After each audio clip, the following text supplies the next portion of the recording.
Albana Vokshi, kandidate për deputete në siglën e Partisë Demokratike, është paraqitur këtë të njëjtën në prokurorin e posaçme kundër korrupsionit dhe krimit të organizuar. Ajo deklaroi për mediat se është thirrur si kallëzuese për të dhënë informacion shtesë në lidhje me kallëzimet e mëparshme për krime zgjedhore.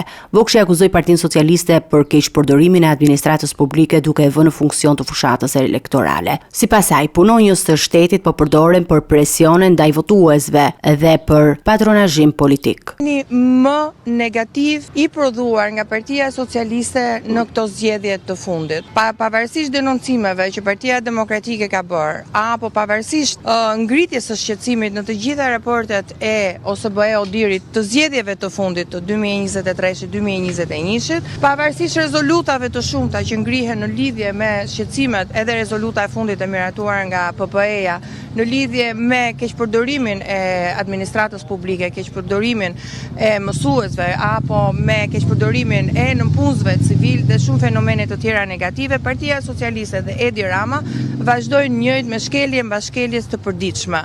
I bëjmë thirrje çdo nënpunësi të administratës publike, i bëjmë thirrje çdo mësuesi, çdo drejtori i shkolle në arsimin parauniversitar që të mos bëj pjesë në krimet zgjedhore, të largohet nga sistemi i patronazhimit të mësuesve, të largohet nga sistemi i patronazhimit të votuesve. Çdo kush që kryen krime zgjedhore do përballet me drejtësinë. Ajo theksoi se kushdo që përfshihet në krime zgjedhore do të përballet me drejtësinë. Nga ana tjetër garantoi se punonjësit që ushtrojnë detyrën në përputhje me ligjin do të mbështeten nga qeveria e ardhshme e Partisë Demokratike.